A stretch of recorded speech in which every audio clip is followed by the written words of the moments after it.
Student, PD group of ITI के digital platform पर आप सभी का स्वागत है। ठीक ना। मैं इस चैनल पर प्रथम वर्ष के इलेक्ट्रीशियन के परीक्षा को देखते हुए क्वेश्चन सॉल्व कराया है सेफ्टी एंड हैंड टूल्स।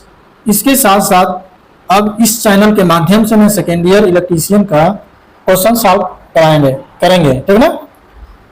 और इसके साथ साथ फिटर का भी क्लास आपको प्रतिदिन मिलेगा। ठीक है। तो हम चलते हैं अपने मेन टॉपिक पे। सबसे पहले हमें क्या क्या पढ़ना होता है सेकेंड ईयर में। ठीक है। सेकेंड ईयर में हमें जितने भी मशीन रहती हैं सबको क्या होता है, सबके बारे में पढ़ना होता है और उसी से रिलेटेड क्वेश्चन हमारे एग्जाम में आते हैं। ठीक है। इसमें हमने कुछ निम्न का क्वेश्चन डाला है जो 100% से 95% क्वेश्चन वही रिपीट होते हैं। ठीक है। और उसके साथ साथ उसी टाइप के क्वेश्चन आते हैं। ठीक है। तो सेकेंड ईयर हमें सबसे पहले पढ़ना है डीसी मशीन। ठीक है।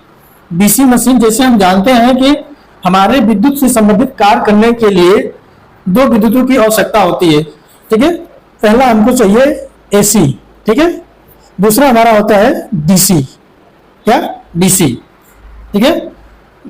क्योंकि हमारे जितने भी काम होते हैं एसी से मैक्सिमम होते हैं, लेकिन कुछ ऐसे कार्य होते हैं जो हमें डीसी की आवश्यकता पड़ती है। जैसे हमें धातु को शुद्धिकरण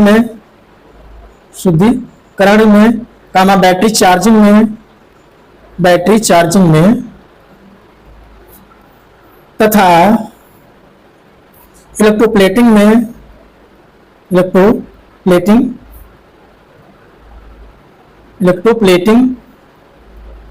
में ठीक ना, इत्यादि कामों में इसका उपयोग होता है। ठीक ना। क्योंकि एसी हमारे देश में मैक्सिमम मात्रा में पैदा की जाती है। ठीक ना।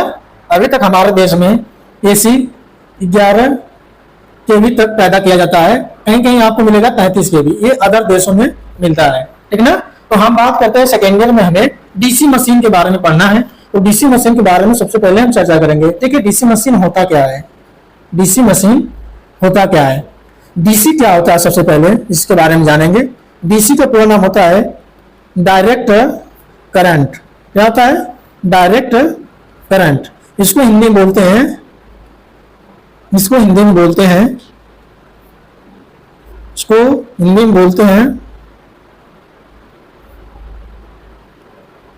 विद्युत धारा। क्या बोलते हैं? विद्युत धारा। ठीक है। विद्युत धारा क्या होता है? वह धारा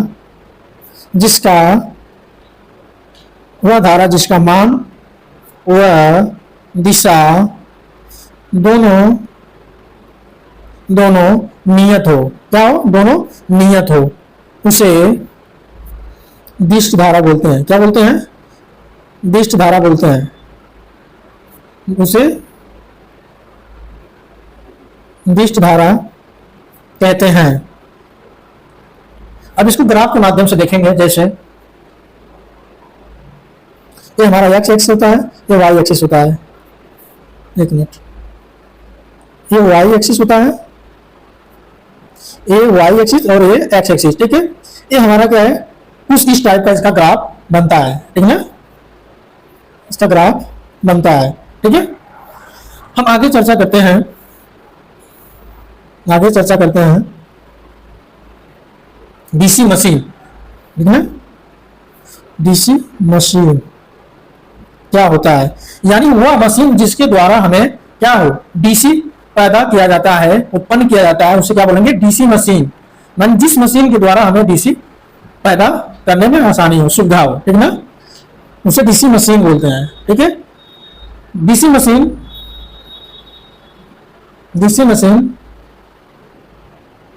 है ना। बस आगे ले चलते हैं, एक बार रिपीट करते हैं।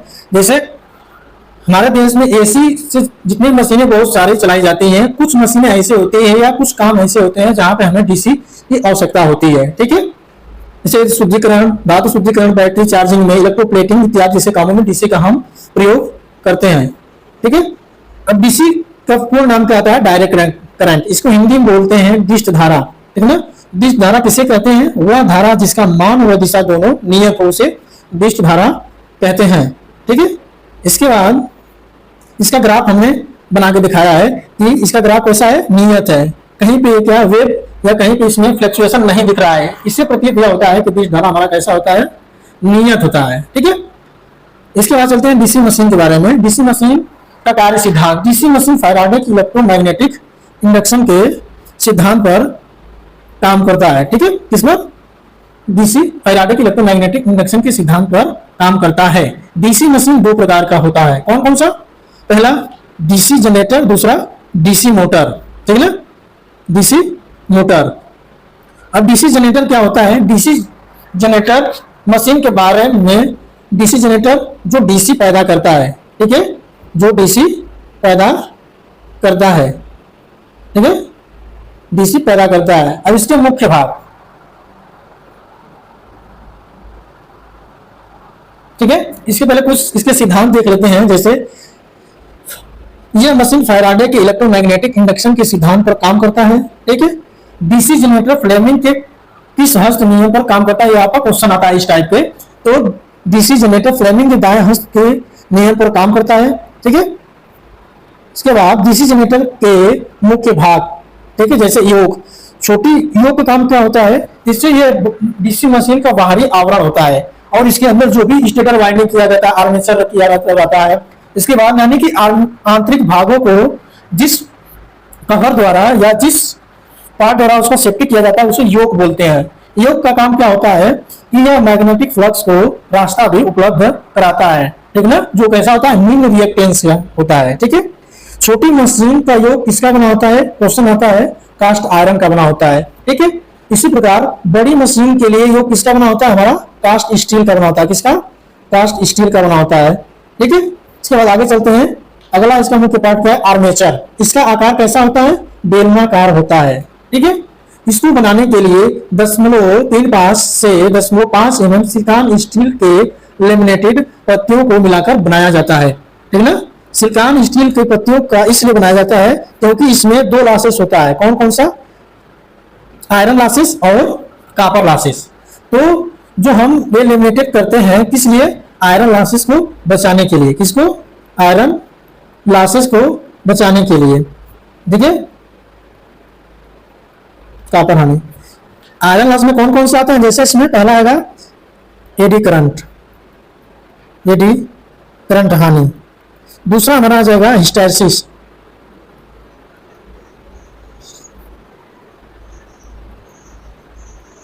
ठीक है ना, इसके बारे में हम विस्तृत अभी डिस्कस नहीं कर सकते हैं क्योंकि हमें क्या एग्जाम को देखते हुए क्वेश्चन को सॉल्व करना है। ठीक है, आगे बढ़ते हैं। हमारा पार्ट उसका कम्यूटेटर। ठीक है, इसका आकार वृत्ताकार होता है। ठीक है, ऐसा होता है, इसका आकार वृत्ताकार होता है। यह हार्ड कॉपर का बना होता है। इसका मतलब है हार्ड कॉपर का बना होता है। ठीक है, अब कम्यूटेटर का कार्य क्या होता है? कम्यूटेटर का कार्य, जैसे ये डीसी जनरेटर में काम क्या करता है कि आर्मेचर, डीसी के आर्मेचर में, डीसी जनरेटर के आर्मेचर में एसी पैदा होता है। एसी पैदा होता है तो यह उसको डीसी में बदल देता है। डीसी में बदल देता है। ठीक है, और यही प्रक्रिया मोटर में क्या होता है? मोटर में यह एसी को डीसी में बदल देता है। ठीक है, इसमें बदलता है डीसी में बदल देता है। इसका मेन इंपॉर्टेंट पॉइंट है यह किस तरह कार्य करता है? तो मैकेनिकल रेक्टिफायर की जैसे काम करता है। फायर की तरह काम करता है। एक पॉइंट ऊपर छूट गया है, उसको यहीं पे नोट कर देते हैं। डीसी जनरेटर पर यांत्रिक ऊर्जा को विद्युत ऊर्जा में बदल देता है। ठीक है, ये कुछ इसका मेन टॉपिक था जो हमने चर्चा करना समझा। ठीक है, इसके बाद हम चलते हैं क्वेश्चन की तरफ जो हमारे एग्जाम में पूछे जाते हैं। ठीक है, 100% में 95% क्वेश्चन यहीं से पुट अप करता है। ठीक है ना, कभी कभी यही क्वेश्चन रिपीट कर देता है। ठीक है, जो जुलाई में एग्जाम होने वाला है सीबीटी एग्जाम, उसमें क्वेश्चन आपको मिलेगा।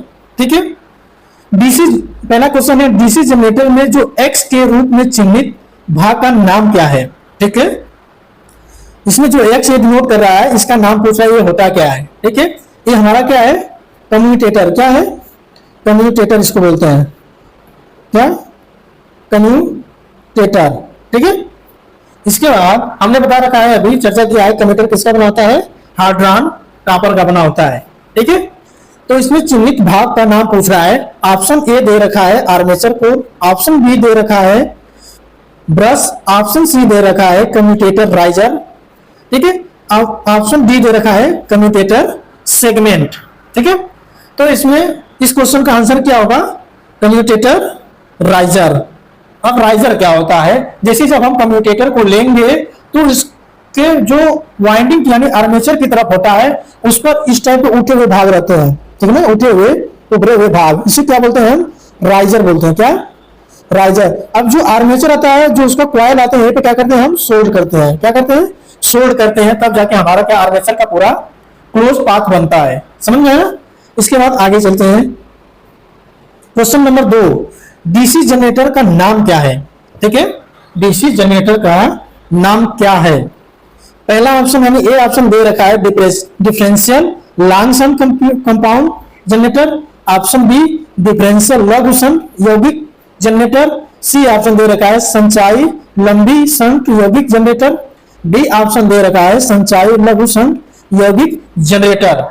ठीक है, तो इसका आंसर क्या होगा, जैसे हम जब डीसी जनरेटर के बारे में पढ़ेंगे तो उसमें उसका क्लासिफिकेशन होता है, जैसे सेल्फ एक्साइटेड के आधार पर, एक्साइटेशन के आधार पर होता है। ठीक है, फिर वाइंडिंग के आधार पर होता है, यानी अलग अलग जनरेटर के उसके कार्य के अनुसार क्या होता है, वर्गीकरण किया गया है। ठीक है, फिलहाल में जो क्वेश्चन पूछ रहा है उसका आंसर क्या होगा। ठीक है, तो इसका आंसर क्या होगा, हमारे इसका आंसर होगा बी ऑप्शन। क्या, डिफरेंशियल लघु शंट यौगिक। ठीक है, अगले क्वेश्चन की तरफ बढ़ते हैं।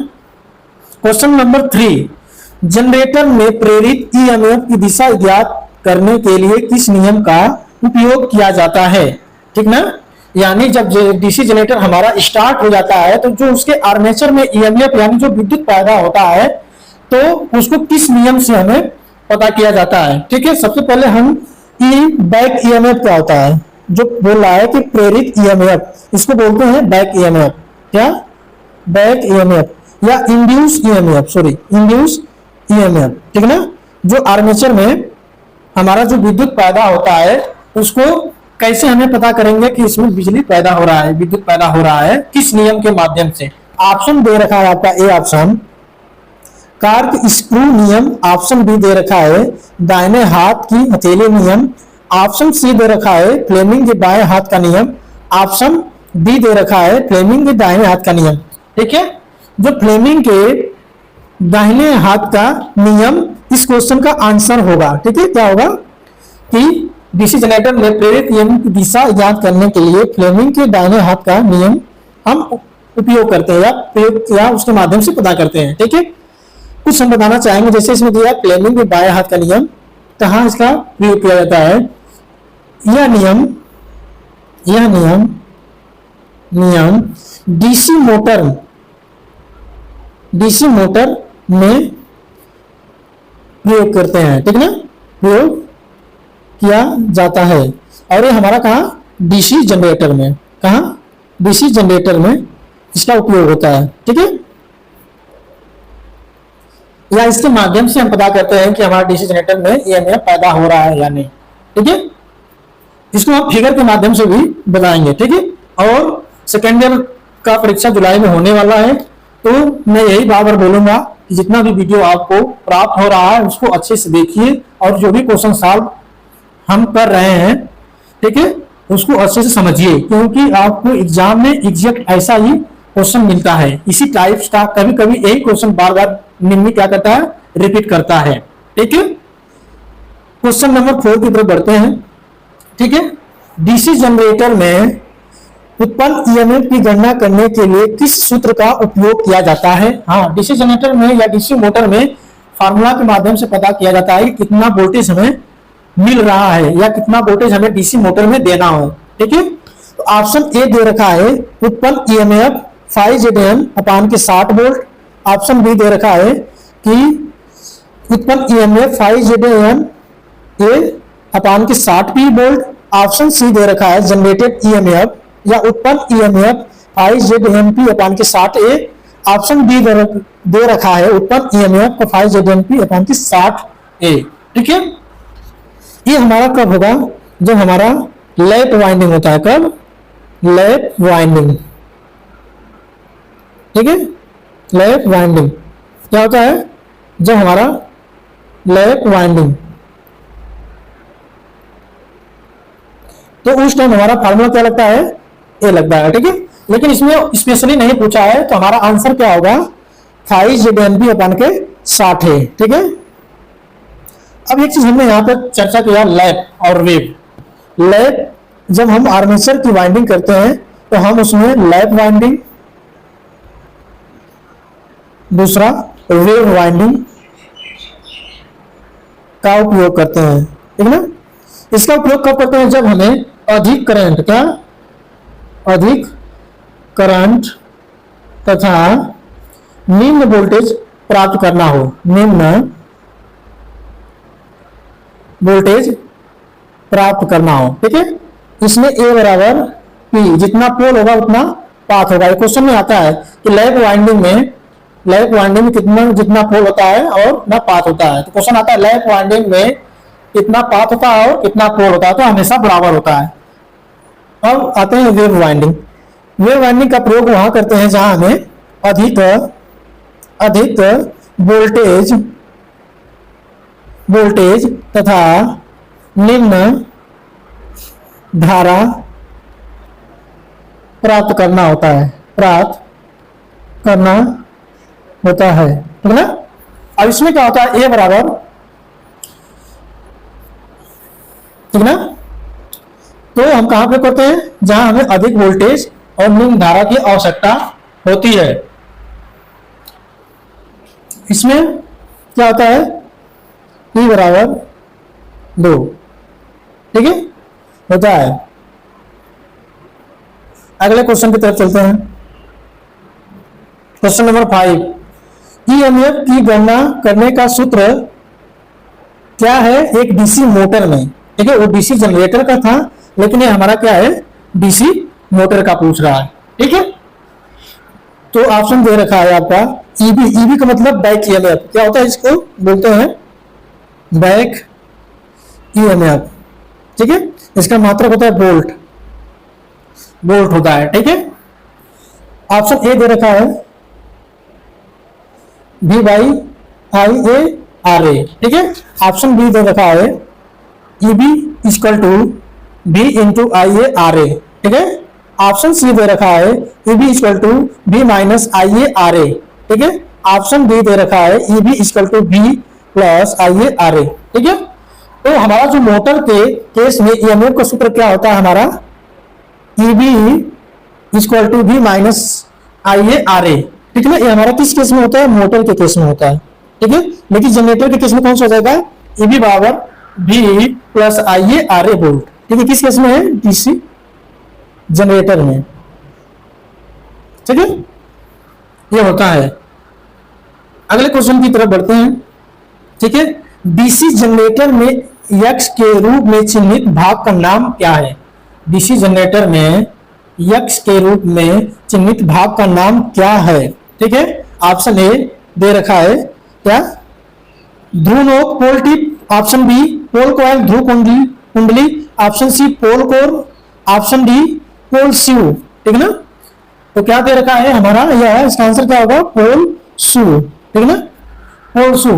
पोल शू का काम क्या होता है, जो वाइंडिंग इस पर की जाती है, जो वाइंडिंग की जाती है, तब जो हमारे मशीन जब गति की अवस्था में होती है तो वो वाइंडिंग को बाहर निकलने नहीं देता है, यानी सेंट्रीफ्यूगल जो फोर्स उसमें पैदा होता है, तो वाइंडिंग क्या होती है, कभी कभी बाहर निकलने की कोशिश होता है या निकलने की कोशिश करता है, क्योंकि उसमें एक फोर्स लगता है। तो पोल शू क्या काम करता है, इस वाइंडिंग को बाहर निकलने से रोकता है, और उसके साथ साथ जो फ्लक्स जनरेट होता है वो क्या करता है, आर्मेचर पे समान रूप से क्या करता है, स्कैटर करता है, उसको फैलाता रहता है, देता रहता है, समान रूप से आर्मेचर के ऊपर डिस्ट्रीब्यूट करता रहता है। ठीक ना, तो हमारा पोल शू का कार्य होता है।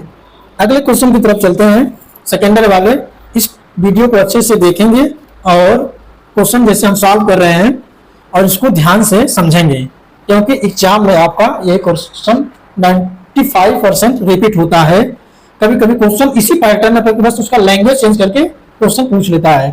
क्वेश्चन नंबर 7, जनरेटर का नाम क्या है, यानी इस जनरेटर का नाम पूछ रखा है कि ये कौन सा जनरेटर है, इसका फिगर दे रखा है। ठीक है ना, तो ऑप्शन ए दे रखा है शंट जनरेटर, ऑप्शन बी दे रखा है सीरीज जनरेटर, ऑप्शन सी दे रखा है कंपाउंड जनरेटर, ऑप्शन डी दे रखा है सेपरेटली एक्साइटेड जनरेटर। ठीक है, जिसको बोलते हैं अलग से उत्तेजित जनरेटर। ठीक ना, अब यहाँ पे एक चीज हम विशेष ध्यान देंगे, यहाँ पे देखिए हमारा एक्साइटेशन के अनुसार डीसी दो प्रकार का होता है। कौन कौन सा, एक होता है हमारा सेपरेटली एक्साइटेड, जिसको बोलते हैं अलग से उत्तेजित, अलग से उत्तेजित जनरेटर।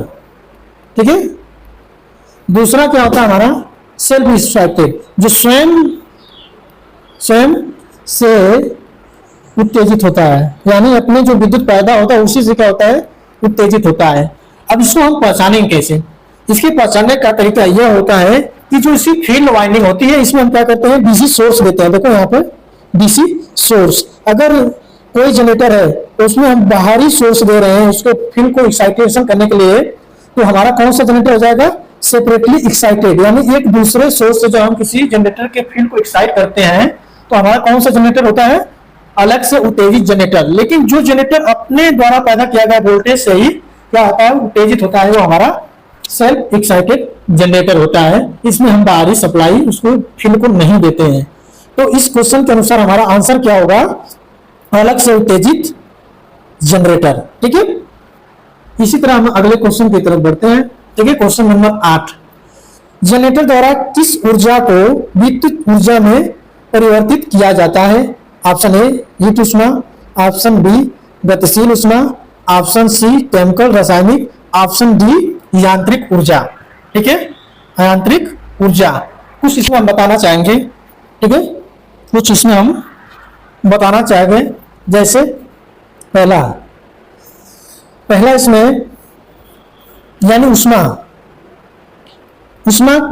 का रूपांतरण विद्युत में होता है तो उसको उष्मा द्वारा विद्युत पैदा बोलते हैं, होता है, तो उसे क्या बोलेंगे कि उष्मा द्वारा बिजली पैदा किया गया। जैसे सौर पैनल, ठीक है, जैसे सूर्य का प्रकाश जैसे उसके ऊपर पड़ता है वो जितना गर्म होता है उतना ही उसका बिजली पैदा होता है। इसके बाद दूसरा हमारा दे रखा है इसमें काइनेटिक एनर्जी, यानी गति के द्वारा, गति से जो पैदा होता है, यानी गति के द्वारा जो ऊर्जा पैदा होता है उसे गतिशील विद्युत कहते हैं। और एक तरह से गतिशील का मतलब यह भी होता है कि जो विद्युत हम एक स्थान से दूसरे स्थान तक भेजते हैं, कौन सी विद्युत होती है, गतिशील विद्युत। और एक होता है स्टैटिक यानी स्थिर विद्युत, जो हम एक स्थान से दूसरे स्थान तक उसको तारों में भेज नहीं सकते या प्रवाहित नहीं कर सकते हैं, वो केवल आवेश के रूप में उसको इकट्ठा कर सकते हैं। जैसे बैटरी को चार्ज करते हैं तो आवेश के रूप में एक जगह स्टोर रहती है, या कैपेसिटर होता है, कैपेसिटर में आवेश के रूप में ऊर्जा क्या होती है, स्टोर रहता है ना, इलेक्ट्रोस्टैटिक के द्वारा, वही हमारा होता है। ठीक है, रासायनिक क्या होता है, जैसे हम बैटरी को जब विद्युत देते हैं तो विद्युत क्या करता है, बैटरी में प्रवेश करता है, तो बैटरी क्या करती है, उसमें उस विद्युत को रासायनिक ऊर्जा में बदलती है। लेकिन जैसे ही हम बैटरी को सप्लाई से हटाते हैं और जैसे हम बैटरी से कार्य लेना स्टार्ट करते हैं, वैसे हमारी बैटरी रासायनिक ऊर्जा को किसमें कन्वर्ट कर देती है, विद्युत में। ठीक है, किसमें, विद्युत में। लेकिन यहाँ पर जनरेटर की बात कर रहा है, तो जनरेटर का हमने पहले ही डिस्क्राइब कर चुका हूं कि यह यांत्रिक ऊर्जा को किसमें बदलता है, यांत्रिक ऊर्जा को विद्युत ऊर्जा में बदलता है या परिवर्तित करता है, ठीक है ना। तो इसमें जनरेटर के बारे में पूछा है, तो हम आप क्या करेंगे, mechanical energy to electrical energy. लेकिन अगर यहीं पर डीसी मोटर के बारे में क्वेश्चन करता है तो हम क्या करते हैं कि इलेक्ट्रिकल टू मैकेनिकल, यानी विद्युत को किसमें बदलता है, यांत्रिक ऊर्जा में बदलता है, ठीक है। अगला क्वेश्चन दे रखा है, जनरेटर फिल का नाम क्या है। उससे कहने का मतलब इस जनरेटर फिल का नाम क्या है, ठीक ना। तो हमारा ऑप्शन दे रखा है, ये ऑप्शन है इसमें आपका लघु सन यौगिक जनरेटर, option B large shunt compound generator, option C विभेदक यौगिक जनरेटर, ऑप्शन डी संचायी यौगिक जनरेटर, ठीक ना। कौन सा, संचायी यौगिक जनरेटर। इसके बारे में हम कुछ बताना चाहेंगे, ठीक ना। जैसे कि जो होता है क्युमुलेटिव कंपाउंड जनरेटर,